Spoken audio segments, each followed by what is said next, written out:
Hello everyone, welcome back to the pizza party here on YouTube. Yes, I am back once again on YouTube. It's been a very long time since I've been on here doing a couple of my highlights during my Twitch streams, and I just been laid off of it for a while, focusing on other related content, and just mostly wasn't too interested in doing much YouTube at the time. But now I feel like I want to try to really focus very much on YouTube as much as I can. And I'm going to be doing the best I can to make really good content here, maybe do some news, guides, just talk about some stuff, especially when content drops from the games I play, such as Overwatch 2, Dead by Daylight, etc., you know. And with the recent already release of the Forge and Fog DLC chapter that came out for Dead by Daylight, including the Night, Vittorio, the new map, Shattered Square, it was a pretty cool, exciting thing. And I thought about, you know, just kind of going through and talking about specifically at least the Night in Vittorio, and, you know, just talk about and explain everything that is about them and their perks, the power of the Night, to show off the map a little bit, and then kind of give my thoughts on the characters and what I think about their traits very much indeed. Now, without further ado, let's begin. All right, let's kick things off. Starting off is with the Knight. The Knight obviously has, of course, like any other killer, 1 power and 3 perks. First, starting off is his power, Guardia Compagnia. He comes with 2 special abilities, one for his guards and one, of course, for himself to kick things off with the guards. The Knight alone is a terrifying monster on the battlefield, but with his loyal guards, he is nearly unstoppable. Together, the Guardia Compagnia fights for their own freedom, killing anyone who gets in their way. Guard Summon. Whenever you activate the power button and tap it, you can then start Guard Summon mode. Once activated, you move around to create a patrol path. While in Guard Summon mode, you can aim at a generator in progress as a down pallet or a breakable wall and tap the attack button, and this will summon the guard to completely do the break action on that selected object. You can also simply do it to just simply drain the power gauge completely to end Guard Summon mode if necessary. This will also, whenever you summon them, to cause them to follow the path that you created. And there are 3 guards you can have summoned along the way, based on the symbols you see on the power icon. The Carnifex, which will be known for breaking and damaging objects faster, the Assassin, who moves faster during the hunt, and the Jailer, who patrols longer and is better at detection. Once each one of them is spawned in when they're patrolling, and if they spot a survivor within their radius, if the survivor is detected, they will begin the hunt. The guard will move to their location, leave a standard on the ground, and start hunting the survivor for a set amount of time. The survivor then, at any time, whenever they want to get out of it, can either survive until the hunter timer ends, or just simply grab the standard within a certain amount of time when it's available. If the survivor is successfully attacked by the guard or the Knight, the guard will then disappear. When the guard manages to down the survivor, Killer Instinct will be notified to the Knight. So basically what this will do is that anytime you want to, you could just spawn a nice little patrol path for your own Knights. Just go ahead and just kind of move around the guards and just explore the area and for a little bit of time, and kind of patrol and keep an eye out for survivors. If you use it on a generator, a breakable wall, or a pallet, you'll be able to get them to do the break action as normally. However, though, some actions of those might be a little bit different than others due to the fact each of them obviously have different phases. So if you want to really damage or break things faster, you have to hope the best that the Carnifex is next in line. If it's someone you're trying to go in for a quick pace, you better get the Assassin. Or if it's a Jailer you want for patrolling, that's what you need. Obviously, you'll know by just looking at the icon onto the power icon down below on the bottom left. So just keep an eye out when you know who's next, and you can be able to use it to your advantage, whatever you need, or be ready for what's up next. The really cool thing about it is, though, is that it adds more of like a 4v4 kind of take, basically, instead of just dealing with 1v4. So it's really unique in its own way right there. Although one thing I do say, though, is that even though it's really cool, it's not the most powerful. It's really cool in concept, but it's not the most powerful. The situation, though, is when it comes to at least chases, that is probably something you're probably not going to have too much effect on, except for maybe trying to corner them or maybe scare them away from situations like that. So there is going to be a lot mixed to that. But however, though, when it comes to like mostly trying to patrol areas, that's what they're good at. So if you're trying to keep them from getting like a totem or protect a survivor for a little bit on a hook for a while bit, or maybe also protect like a location you want to leave a trap for like a generator, you could do that as well. But for chases, I don't see really much at all it's going to be as crazy as much useful in that sort of take. You have to be kind of lucky enough in a certain position and perfect timing when placing your guard that they will hopefully be able to get a good position where you can actually get them with the guard, and then also you get them at the same time, so you can just completely take them down to the dying state pretty quickly. Overall, though, I think it's a really cool power and it's very unique, and I do hope to see some pretty good plays with this very soon. All right, now we're moving on to now is the perks. As always, every killer usually comes with 3 new perks. So here's what the Knight has. First up is Nowhere to Hide. What this perk does is that anytime you damage a generator, you will get the rapport of all survivors revealed to you for 3, 4, 5 seconds when within 24 meters of your own position. I see this is a pretty good perk to use sometimes for aura reading. After all, whenever you are kicking a generator, you'll get those auras revealed to all the survivors.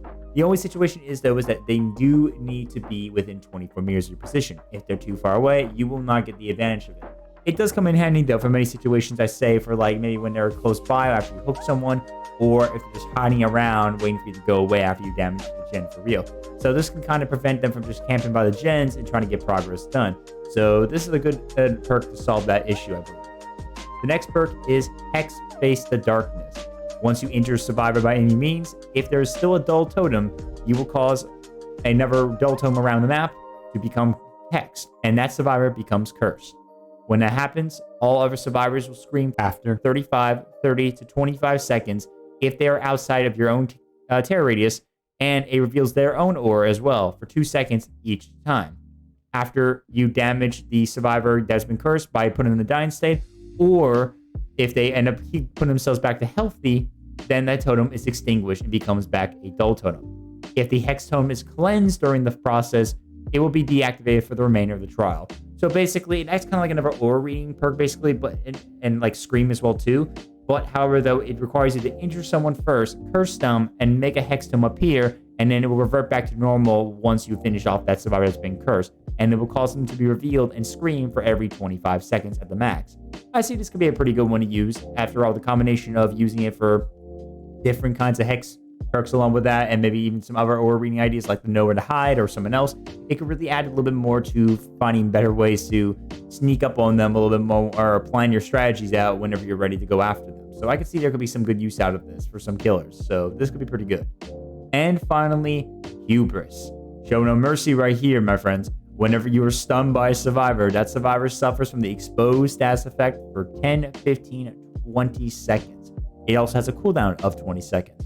So basically, anytime at all you get stunned by anything, a flashbang, flashlight, eye blind, blast mine, or even a pallet for that matter, you will expose that individual who does it to you for 20 seconds to the max. That is crazy as hell that actually could be a perk right there. But I also think it might not be the most broken, I would say, but it would definitely be really good to use. I can imagine the possibilities of how this combined with a pallet build with like enduring, spirit fury, brutal strength, or just anything else that will help you out with dealing with stuns a lot. So this could be a really pretty good perk to see where this goes. And after all, it gives you a nice little free expose on them so you can take them down quickly when you're training around pallets and hopefully take them down within the time. So hey, there was some good use to it. With that being said, that's all now the perks now for the Knight and his power. Now we move on to Vittorio. Moving on to Vittorio and his perks, first perk is Potential Energy. Anytime you repair a generator for a total of 12, 10, 8 uninterrupted seconds, you can then activate the ability button to activate the perk. While this is happening, it will stop all repairing to the generator and will instead convert that generator repairing into tokens. For every 1.5% of repair progression, it will give you 1 token up to a maximum of 20. Anytime, once you reach a token or more, you can then use it anytime up to give you about 1% per token. If you miss any skill checks, however, though, you will lose some tokens. If you reach 20 tokens, however, though, you will then go right back to normal repair progression for your generator, but you can still use your tokens anytime you want.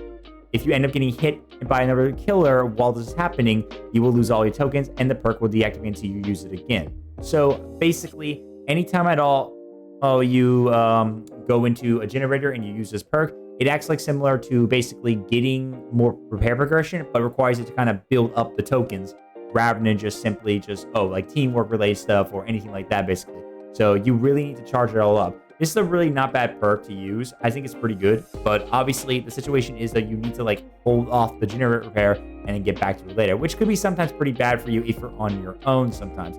I usually would say I would recommend maybe doing this maybe with anyone like a Swift or maybe with some people that are around you so that you can then start doing it while they're still repairing it, and it gives delay time to at least get you 20 tokens and then get back on track. Because the best part of it is that you can use it anytime you want, but if you hold off and wait until 20 tokens, you'll get right back on pace, back to getting repairing as usual, and you still have your 20 tokens, as long as you don't get hit by the killer. So if you still have 20 tokens and you finish repairing a generator, you can go to the next generator with someone or by yourself and just continue progressing, and you can use it whenever you want, or maybe wait until like this killer gets close by, and if you need to really now waste them all just like that, and you can get some progression there, like instantly a good easy 20% just like that. So it's a really good perk to use for that reason. The second perk is Fogwise, which I think is probably one of his very best perks, and it's really good for a skill check build. Fogwise, what it does is that anytime you succeed in getting a great skill check while repairing a generator, you reveal the killer's aura for 4, 5, 6 seconds. This perk, I believe, is one of his best perks because it acts like an aura reading perk for the survivor, for him and him alone. And not only that, it does it for every great skill check, which most of the time a lot of people are really good at. So if you manage to land those great skill checks, it can really come in handy. But this is so great because it's also on a generator, which means if you land those great skill checks, not only you're going to see where the killer is, you're also getting a little more progression back with the generator. And if you combine this with obviously a good skill check build, like say for instance, combine this with like hyper focus and stakeouts, you can only make it easier to kind of get through that and hopefully speed up the progress more and make sure you don't accidentally miss a great skill check.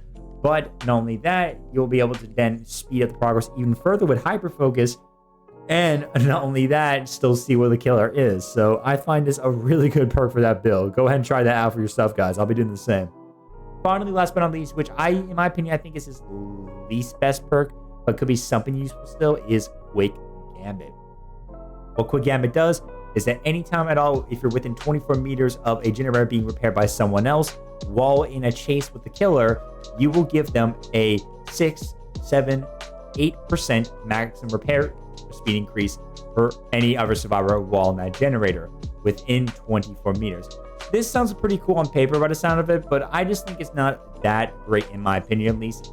The situation is though is that one, you need to be within 24 meters of the generator to do it. You could have some good chances of running by the generator and still training by the killer, but most of the time though, you're probably going to be doing your best to try to stay away from other survivors, or so that the killer doesn't know where they are and just goes right after them afterwards and just prevents them from getting the generator repair or sabotage it and causes them to regress even further if like they have any perks that could do that. But there's still probably going to be some good use out of it for that reason, and I can see that. The only situation I would see there it might be more better to use than that is that because this perk only gives at the maximum of 8% of the progression. And someone like Overzealous from Hattie Core gives like I think the same amount as well at the maximum as well when you just simply cleanse a dull totem. Double it, which is if you do a hex totem, and it only goes away once you get hit. So I really think this is kind of like a chase version of repairing generators, which can find some use out of it, I believe. But I don't know if that's really going to be anything better than just simply getting used Overzealous or Prove Thyself or anything like that. So I don't really think many people are going to use this as much. But hey, who knows? There's many possibilities. So only time will tell how these perks are. So that is all the perks right there for Vittorio, and we've done both the Knight and Vittorio right now. Let's go ahead and take a look at the new map.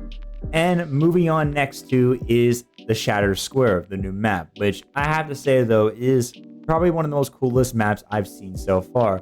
The beauty of it from this medieval style, the castle, the hair barrels, the boxes, the many different tools from that time that was used for farming and everything like that. The buildings that still lay dormant right there. You can just see everything that's put into very, very care just to make it look just like you just jumped right into the medieval times, basically, of the knights and the kings and queens, stuff like that, the land.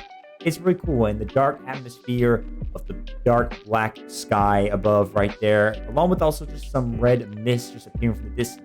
Luckily, they did tone it down for the scratch marks, but either way, you can still see some of the red mist from the distance and a little bit throughout the scenery. I really do like this, and especially the gallows. I really love that added the gallows, obviously, right there, so you can see one person being hanged, which is hilarious. I do love that, because obviously it was frequent during that time. So you can see how they really put into that care to make it very menacing right there, showing that there is been a lot of death and destruction ever since the Knight caused a lot of chaos in that little town. And seeing everything, what he and the rest of his guards of the Guardia Compagnia did, So you can just see how crazy they did for it. So it makes it really menacing. It really, really is menacing indeed. So good job on behavior for the wonderful details. Now for my final thoughts on the chapter. I think the Fortune Fox chapter was pretty nice. I definitely still have some like mixed with the knight a little bit more, especially with his power, but I think his power is still pretty unique and cool. I do like his perks, obviously, including obviously Nowhere to Hide or even also Hubris, and Hexface's Darkness was still pretty good too. Victoria was also really good with his perks as well too, especially Fogwise. I think Fogwise is probably one of his best, so I have to give it to that. Obviously, Fogwise definitely one of his best perks right there. And the Shadow Square was a really cool map by design so far. I got to play more games a little more to see how I feel about gameplay. But I think definitely by design it is really cool and rich with a lot of detail to make it feel like truly in the medieval times. So I have to give it credit where credit is due for that. But with that being said, what do you guys think about the chapter? Let me know in the comments section below. Thank you guys so much for watching. Hit the like button if you enjoyed. Subscribe if you want to help support the channel. And keep in touch with everything going on for the pizza party. I do hope to keep on working hard to make more videos here on YouTube, as I will do with all my other platforms. Which, speaking of that, again, all my links to all my socials will be down below, including when I go live on Twitch. So make sure you guys go follow me there as well. Thank you everyone so much for watching. I'm your host, Gaming Pizza Boy, host of the Pizza Party, and I will see you guys next time in another video. Take care, everyone, and keep on partying.